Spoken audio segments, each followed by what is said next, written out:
Morning guys, thought I'd do another quick video, just a progress update on the Johnston Y-wings. This is Ollie's build that is coming on really nice. There's a couple of addendums that I'm making to it. As I said, these are prototypes, so it's a bit of,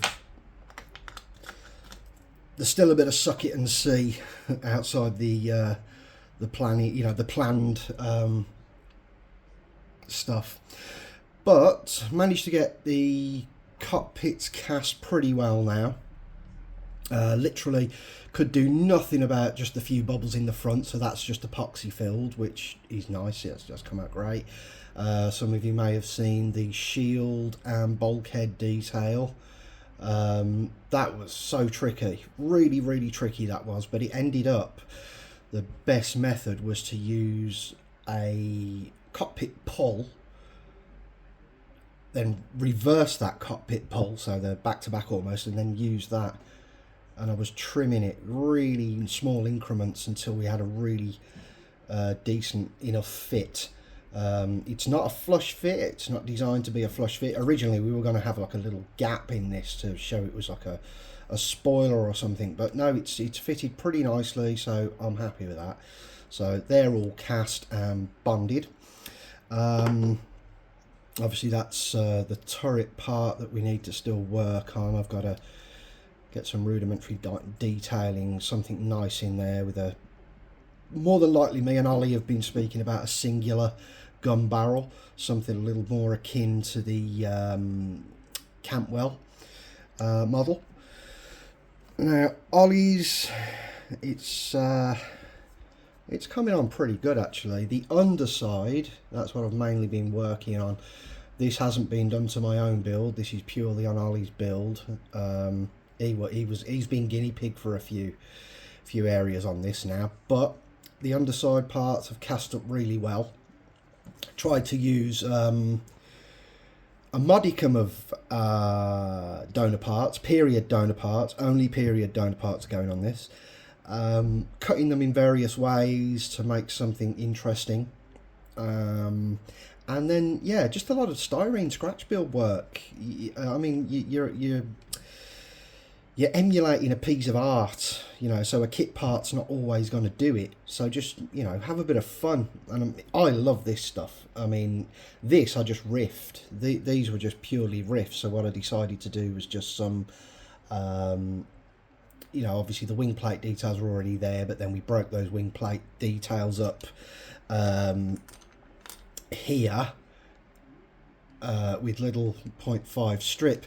And that's something that, when we were researching and when I built the masters for the Bill George Y-wing, it's something I noticed Bill had done in various areas. For instance, if I'd have seen that in an image, I'd have tried to cut that, yeah? But instead, I've just used the same width strip from Plastruct or Evergreen. I think this was Plastruct, and just added those. And once they're welded, it has a really cool effect. And then obviously just some other random plate details, some little circle details, just something, flight of fantasy sort of thing. But it came out pretty good, the underside. I'm pretty happy with that. I think the kits, blimey, I think again they were really simple kits, just Airfix Crocodile, I think that was Tamiya SU, some Ford DFV parts, a couple of parts from the quad, just very staple stuff, nothing crazy. But I was really happy, yeah, it came out nice. We decided that the underside was going to be a little more busy, but not too busy. But this is now basically ready for all the plumbing and piping, and that's going to happen on the underside first. So I'm going to be doing all the piping, not sure what to do here yet. And here there is a drop-in part in there, which is a I think, yeah, it was a little Ford DFV thingamy bob that just drops in there like so. but I still need to modify this further, add some other details and kit parts, and just modify it for casting, and then that will drop in there. I could have done it as part of the mould, but I thought I wanted to get this done, so yeah, that went on, and that will just get done as a separate piece, so no big deal. It just makes it easier to pin these in as well, to be honest, and these I'm just doing from the original Saturn V parts, not bothering to mould and cast those. I've got like probably 500 of them around me or something, I don't know. Yeah, and then the back rails, I don't know whether I showed you them before, but they came out pretty spiffy, and I was really happy with them. So between, you know, me and Ollie just constantly jabbering on, you know, regards this, we're starting to get that look of the artwork, so really happy about that. So yeah, that's about where we are on the Joe Johnstons. I mean, I have started.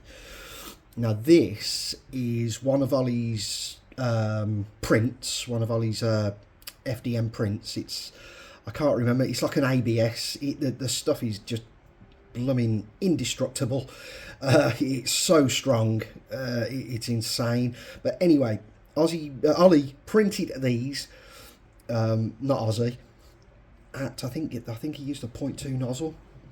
So other than the print support areas, they are literally just super clean. So this one got a really good sanding, cleaned up the print support areas as best I could, but with the knowing that that area would be covered.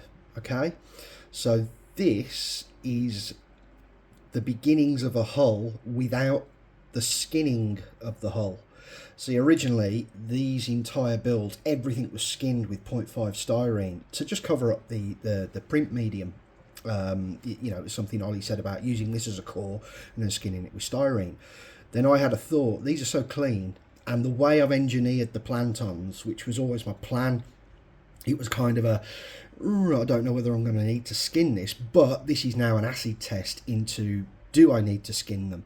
So basically, I mean, you can see there's a little bit of scruff there, but again, I need to develop a method, if possible, building from the core where it is absolutely pristine, and all the detailing, you know, everything that needs to be done just covers any of that up. So it's effective. It's a little bit of a cheat, but if I'm honest, it may work out better, because even with skinning them, there is an element of it. It's really hard to get it perfect, so you're still having to hide a few crimes with you know, just a smudge of putty or anything like that. So this is just an acid test to see if the hull really did need skimming. Obviously the wings have got to be skinned, you know, so all the wings would be skinned the same way, engine cans the same way. The only thing I may omit should I say, is the actual hull skinning, because it just, everything's covered. I mean, we've got like this casting here which completely covers that, and then we've got the lower neck casting which completely covers, you know, about 98% of the neck. Yeah, so yeah, I'm just doing literally a clean build, but just an acid test on one of the naked cores to just see how that looks against that when they're both, you know, in a coat of a nice coat of primer. Yeah, but that about covers the Y-wings. And then a few have been asking me, now I can't do an instructional video. I could, and I may at some point, but at the moment I just haven't got time. But a few have been asking regards casting, and a few, I'm hoping a few tips and tricks I can give you.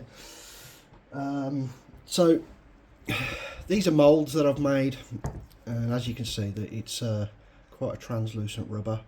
Now this rubber is sold in the UK by DWR Plastics, and it's fantastic. I am not a resin casting molding guru. Everything I know is either self-taught or what I've learned from Ed Francais, who cast our Bill George Y-wing. Yeah, you know, and lots of trial and error and lots of heartache, but perseverance gets you everywhere. So this rubber, it's slightly translucent, and because of that, you can kind of see into it. Now, a lot of people clay up a mould, and I really hate claying up moulds. It's really tedious, it's really messy, and 9 times out of 10 they end up, wonky anyway. They just end up yuck. So I've always been a firm believer in cut moulds. Now what that means is, when you build your mould box, your part would be suspended in the mould box. Okay, on the canopy I'd put a little sprue piece there, and then rubber was first brush painted to this canopy. Actually, no, let's go back a step. The first thing I did was I put masking tape on the inside of these window apertures. This is still to be cleaned up, but I don't know whether you can see the remnants of where the masking tape may have been. But that was just masking taped up from the inside to provide a film, a carrier, okay? Just to seal the rubber, stop the rubber coming through onto this plane, if that makes sense. That is then suspended in your mould box, like so. Rubber, brush applied first. I've not got a pressure chamber. As I said, I'm not no crazy resin guru kit manufacturer. I haven't got a pressure pot. Bubbles are your enemy. The odd big bubble is an easy fix. It's when you've got loads of these horrible porous bubbles in your rubber and your resin. It's just it's just a massive loss. And excuse me, brush painting the rubber onto this part with an artist brush. You mix your rubber up. You've got a bit of pot life. I think with the DWR stuff, I think maybe 8 minutes or so pot life, something like that. So that's plenty of time. Brush paint it. Paint the entire canopy in rubber, and moving that rubber around, you're gonna remove 99% of surface bubbles from your rubber mold. Once that's cured, you then, this is the canopy, so I then cut the lower of the mold under the canopy here. Yeah, I just cut along there with a scalpel. And if you are wondering, right, I swear by these. Okay, they're a suture scalpel basically. These are just plastic versions. I buy them by the box. They're awesome. They are absolutely awesome. If you're ever wondering how to cut nice, neat stuff, get yourself some suture scalpel blades or some suture scalpels. They're amazing for cutting styrene, rubber molds, anything like that, because they add their own relative pressure because you're dragging it back. You're not putting pressure down, okay? So you lose less fingertips doing silly jobs like this because it's quite tricky. You're having to part the mold and gently cut, but eventually you end up cutting the mold open like that. Yeah, like a big rubber crocodile. And you've got a pour spout there. Now, this canopy one, I have pulled exactly one canopy from it, okay? And it came out great. What I did, I just syringed it in. I use 5 and 10 mil syringes with, I think these are about a 0.5 gauge needle, okay? So when you've got your resin mixed, when you mix up your resin, you're gonna pop it in there like that and inject the resin in, okay? Firstly, another good tip, brush the resin in. So my mold goes this way. What I do is I'll syringe a bit of resin in there and I'll brush it all around, really be, scruffy, liberal, like that. You're going to move any surface bubbles and bubbles around. You're going to get rid of so many of them initially. when you snap that shut, you've still got a remainder of resin in there already. You're just really going to top that up with the syringe. Just squirt it in there, holding that firmly. I mean, there is a mould box for this. Some cut moulds you can get away with not having a mould box around it. So, whoops. In other words, you'd have a support box around it, okay? That stops any pressure parting these, because once they go, like that, you're going to introduce new air and you're just going to splurge resin all over the place. So if you're going to do that, it's wise to either save the mould box you built or just build another casting mould box, so to speak, which is just a little bit more accessible. Maybe tape the front of it just to lock that mould in when you force that resin in. This is a tricky one to get the needle all the way in, obviously, but again, another tip, if you've got a mould box that's deeper like this, say you're casting a gun barrel or something like that, get the needle as close to the bottom of that mould box as you can. Yeah, really get it, if you can push the needle in, get it all the way down, because you're going to introduce less air. It does, trust me, it does help. I was casting some Death Star gun barrels, turret gun barrels, and I fathomed that, yeah, I need to push the needle all the way in. And when I did that, I was literally casting them, ding, ding, ding, perfect every time. I was introducing no air. So it can be done without, expensive equipment. So that's one, the cut mould. Then you've got another type of cut mould. Now this is what I use to do the shield on the back of the cockpit here. Now initially I did a 2-part cut mould like this. I sealed the shield inside, and yeah, that failed. That was an absolute failure. It was awful. So I thought, well, hang on, if I just tape the shield to my bottom of my mould box, I brush paint the rubber, then pour the rubber, and then I just cut either end of this mould, and inside there is the shield. And that, all I do with that is close it up like that, add some talcum powder. I don't need mould release on this, but a bit of talcum powder, brush it round, helps move the bubbles off. And then put your resin in. Again, I'll put it in with the syringe, because you just get way less mess and waste. Put it in with the syringe, and then just get a toothpick, anything like that. Nothing that'll damage the mould when you're poking around, but you really want to be quite aggressive is probably the word, but not to damage the mould, but get all that air out. And what I do is then, I'll literally use it as scrape all the bubbles out that way. Just go one way, just get those bubbles out, and then what you end up with is a nice casting. Okay, so it does work. You don't always need the expensive equipment. It's resin casting and moulding. It's a cruel learning curve, but once you get there, you do get there. I've got to cast obviously more and more of these, and they may test me in the future, but this one, the first one I did, it came out great, so I was really happy with that. Excuse me. So that gives you just a few tips. Another one, obviously most of you'll know this one, but your average open face mould. Now an open face mould is exactly what it is. You've taped your parts to the bottom of your mould box, and you're just going to pour rubber on. Again, don't just pour the rubber on, brush it into all the details, brush it everywhere as much as you can, get it really in there, get any surface bubbles gone.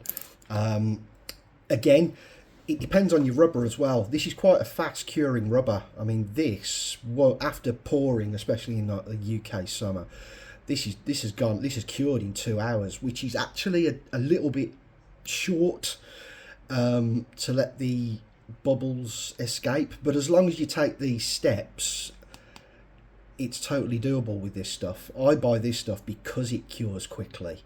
I just have to do a little bit more when I'm actually applying the rubber, but the reason I buy this is because I can literally be casting parts in the same day rather than waiting overnight for some other products to go off. So it is worth looking into if you're in the UK. DWR Plastics, I also use their beige fast cast resin, which is superb, really good resin.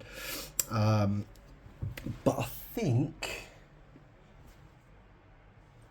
got... That's an example of some surface bubbles in the rubber. That was a failed cockpit. I mean, the rest of the cockpit is absolutely lovely, but it's got to go in the bin because there's all that there.